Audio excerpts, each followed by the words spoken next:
Hello student, आज हम लोग डिस्कस करेंगे एसेक्सुअल रिप्रोडक्शन के बारे में। तो एसेक्सुअल रिप्रोडक्शन फास्ट है और एक तरह से सिंपल होता है। Asexual reproduction is fast and simple. Asexual reproduction different तरह से होता है, जिसमें एक बाइनरी फ्यूजन, जैसा कि आपने पढ़ा था कि binary fusion occur during favorable condition in which two individuals produce from one single parents. In case of binary fusion, type of mitosis division.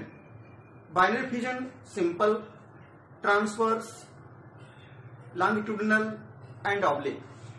Transverse binary fusion take place in paramecium and longitudinal binary fusion take place in euglena. आज हम लोग ये बात करेंगे किस किस type का asexual reproduction हो रहा है। तो यहां देखो, एसेक्सुअल रिप्रोडक्शन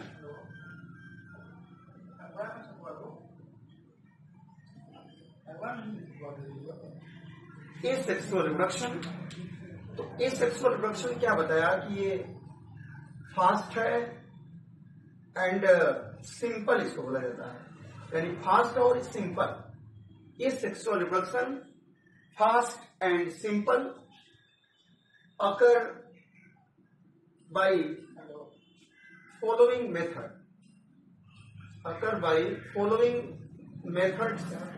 कई मेथड्स हो रहा है, जिसमें देखो एक है binary fusion, second multiple fusion, third sporulation,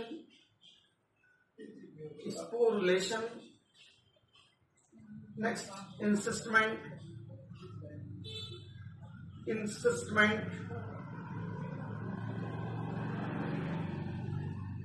बाइजूस्पोर,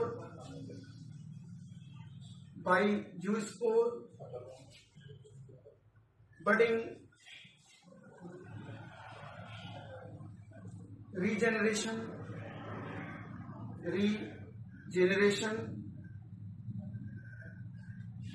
fragmentation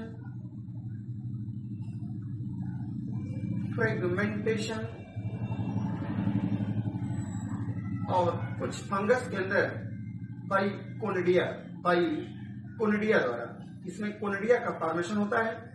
तो बाइकोनिडिया या किसी में एप्लाइनोस्पोर भी बनता है, तो कोनिडिया द्वारा।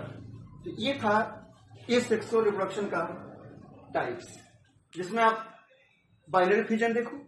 तो बाइनरी फ्यूजन ये कब होता है, ये बताएंगे फेवरेबल कंडीशन होती है, जिसमें टू डॉटर प्रोड्यूस होती है फ्रॉम वन मदर सेल से। बाइनरी फ्यूजन बताया टाइप ऑफ माइटोसिस है, सिंपल अमीबा में, लॉन्गिट्यूडिनल यूग्लिना में, ट्रांसवर्स पैरामीशियम में और ऑब्लिक सीरिटियम में पाया जाता है। जब फेवरेबल कंडीशन नहीं होती है, अनफेवरेबल कंडीशन आती है, तो उस समय मल्टीपल फ्यूजन होता है।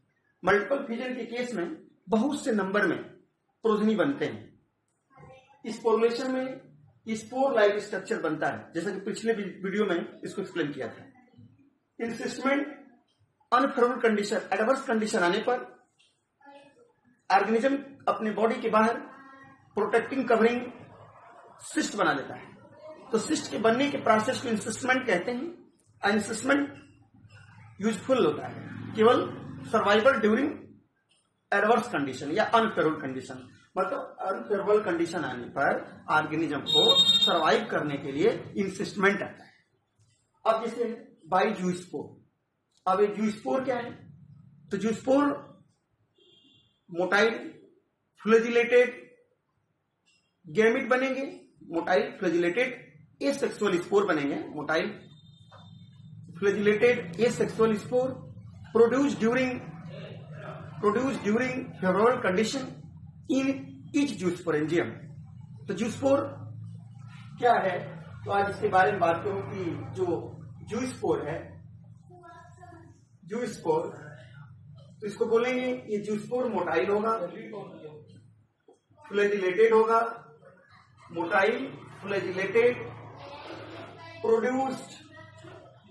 produced during favorable condition, produced during favorable condition in zoosporangium. Zoosporangium, तो जूस्पोरेंजियम के अंदर ये जूस्पोर का फॉर्मेशन हुआ। Zoospore are the two types, zoospore are the two type, ये दो टाइप के जूस्पोर होंगे, जिसमें एक का नाम लिखते हैं हम लोग microzoospore, microzoospore, second microzoospore. There are two type of zoospore, micro and micro. Micro smaller size का होता है, बाइफ्लैजिलेटेड होता है, इसका पोस्टीरियर एंड ओवल होता है। जूस्पोरेंजियम के अंदर 60 to 32 इन नंबर में बनता है। जब ये जूस्पोरेंजियम से बाहर निकलता है, स्केपिंग होता है, फ्रॉम जूस्पोरेंजियम रिलीज होता है, बाहर निकलता है, तो ये जो होगा इसका इंटीरियर एंड अटैच हो जाता है सबस्ट्रेटम के साथ। The interior end attach with substratum zoosporangium से बाहर निकलने के बाद।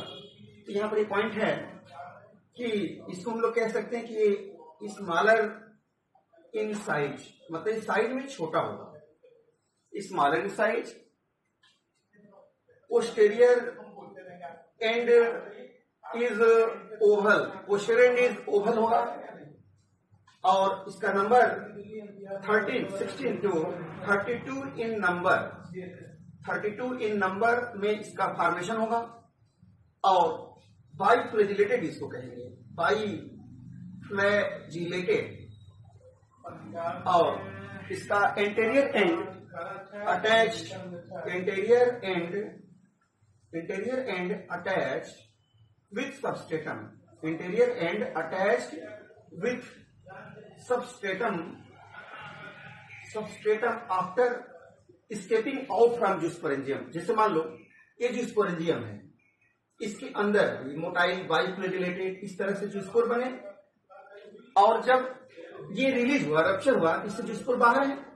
जब ये जूस्पोर बाहर है, ये मान लीजिए सबस्ट्रेटम है, तो सबस्ट्रेटम के साथ इसका ई वाला पार्ट, इसको कहोगे इंटीरियर पार्ट, इंटीरियर पार्ट इसका सबस्ट्रेटम से जुड़ जाता है। अगर ये माइक्रोजूस्पोर होता तो उसका पोस्टीरियर पार्ट अटैच होता है। तो ठीक यहाँ देखिए, अब इसमें लिखेंगे माइक्रो के मतलब ये लार्जर इन साइज होगा, लार्जर इन साइज मतलब इस साइज में बड़ा होगा। पोस्टीरियर एंड इसका पॉइंटेड होगा, पोस्टीरियर एंड इज पॉइंटेड। इसका जो नंबर होगा 4 to 8 इन नंबर में बनेगा, 4 to 8 इन नंबर में इसका फॉर्मेशन होगा। इसको हम लोग बोलते हैं क्वाड्रीफ्लैजिलेटेड, क्वाड्रीफ्लैजिलेटेड ये होगा। और इसका स्केपिंग के बाद, जूस्पोरेंजियम से बाहर निकलने के बाद इसका पोस्टीरियर एंड अटैच हो जाता है सबस्ट्रेटम से। ये कह सकते हो कि posterior and attach with substratum, posterior जो होता है सबस्ट्रेटम से जुड़ जाता है। कि हमने जूस्पोर के बारे में बात किया। अब कभी कभी फेवरेबल कंडीशन नहीं होती है तो जूस्पोर की फ्लैजिला गायब हो जाती है, उसका नाम देते हैं हम लोग एप्लाइनोस्पोर। तो एप्लाइनोस्पोर प्रोड्यूस ड्यूरिंग अनफेवरेबल कंडीशन। अगर एप्लाइनोस्पोर जैसे एल्गी के केस में आप देखिएगा तो एल्गी में एसेक्सुअल स्पोर जो है जूस्पोर द्वारा हुआ, मोटाइल कंडीशन हुआ, फेवरेबल कंडीशन हुआ, मोटाइल रहा। लेकिन अगर अनफेवरेबल कंडीशन आया तो जूस्पोर बन गया नॉन मोटाइल, फ्लैजिला नहीं होती है, और वो जूस्पोर अगर एडिशनल मेम्ब्रेन से ढक जाता है तो उसके लिए टर्म यूज करते हैं हम लोग हिप्नोस्पोर।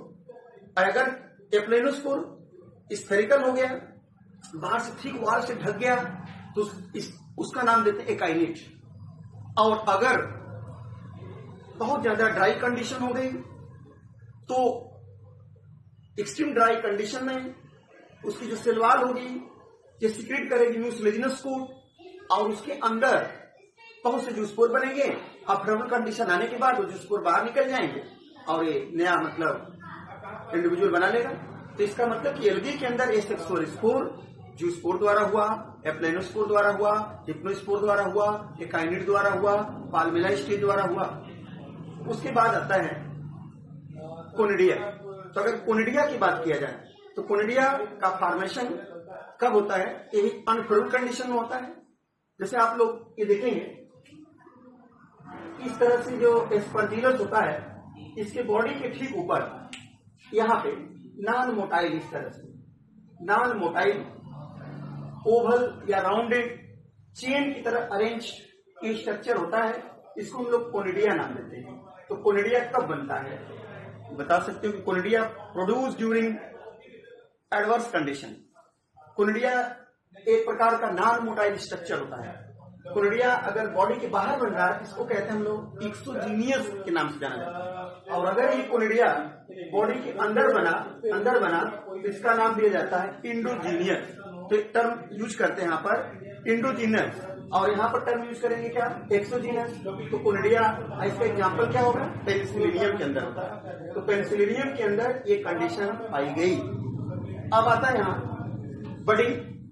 बडिंग एक तरह से जो इसका मेन बॉडी होती है वहां अनइक्वल एक एक्सटर्नल ग्रोथ होती है, माइटोसिस डिवीजन द्वारा होती है, उसको हम लोग बडिंग कहते हैं। तो बडिंग में ये दो चीज पढ़ते हैं हम लोग, या तो बडिंग एक्सटर्नल हो या तो बडिंग क्या है? इंटरनल हो। तो जैसे देखो एक्सटर्नल अगर बडिंग की बात करें, जैसे बडिंग तो ये बडिंग जो होगा दो प्रकार की। बडिंग में एक तरह से बताओगे unequal external growth, unequal external growth occur by mitosis division. ये माइटोसिस डिवीजन द्वारा होती है। इसमें बडिंग में माइटोसिस डिवीजन होता है। बडिंग में एक पढ़ते हम लोग एक्सटर्नल बडिंग, एक पढ़ते इंटरनल बडिंग। एक्सटर्नल बडिंग का एग्जांपल होता है हाइड्रा और ईस्ट। मतलब हाइड्रा और ईस्ट के अंदर एक्सटर्नल बड निकलते हैं। इंटरनल बडिंग की बात करो तो बता दें जेम्यूल फॉर्मेशन होता है। यहाँ जेम्यूल फॉर्मेशन, तो जो जेम्यूल का फॉर्मेशन हुआ ये सब इंटरनल बड के अंदर होता है। तो बडिंग पे यही पढ़ना है। बडिंग एक प्रकार का अनइक्वल ग्रोथ है और ये माइटोसिस द्वारा हुआ।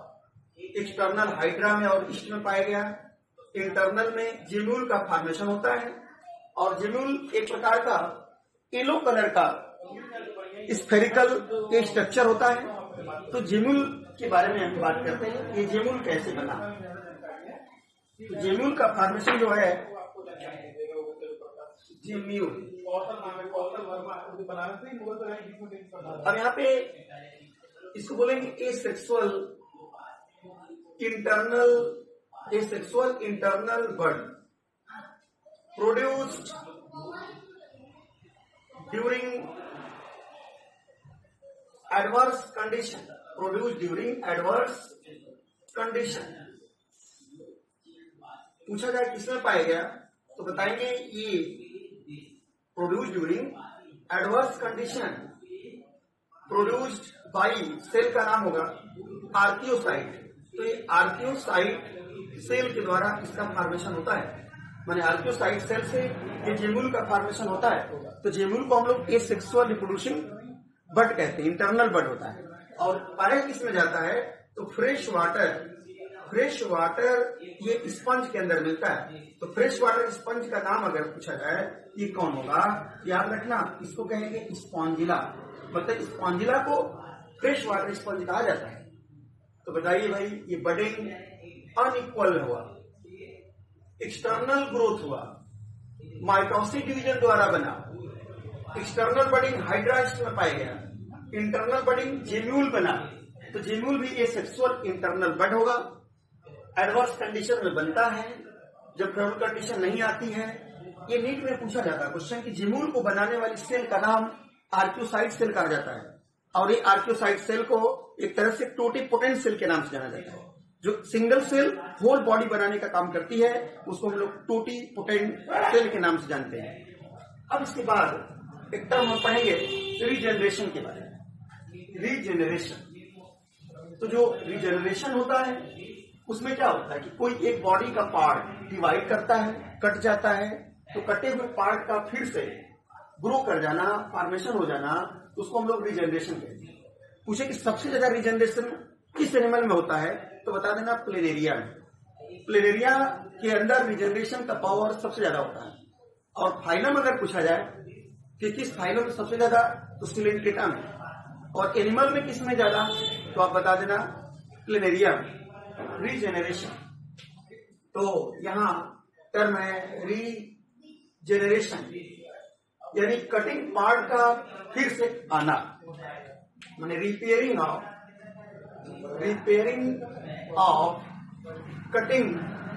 Cutting part of body. Cutting part of body का फिर से रिपेयर होना, उसके लिए टर्म देते हैं रीजनरेशन। जैसे अमीबा के केस में, अमीबा का न्यूक्लियस अगर थोड़ा भी बच जाता है तो नया अमीबा बना लेता है।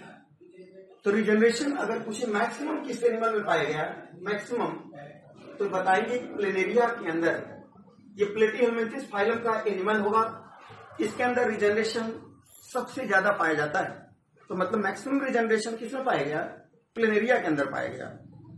तो इस तरह से आप लोग सेक्सुअल रिप्रोडक्शन के बारे में बात की।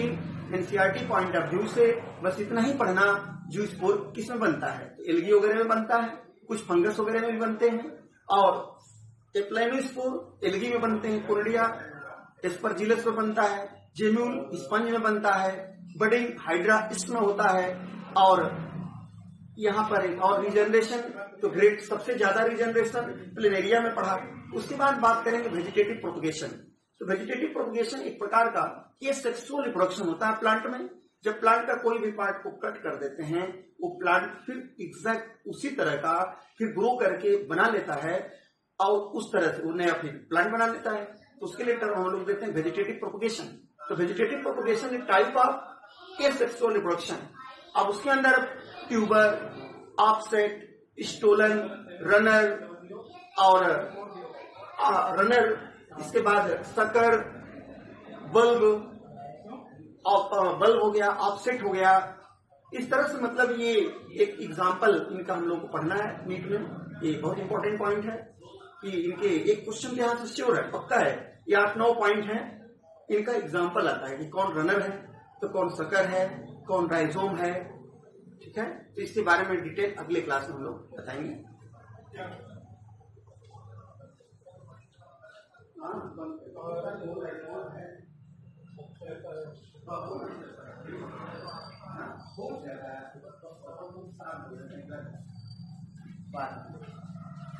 इतना तो नहीं बोलना चाहिए।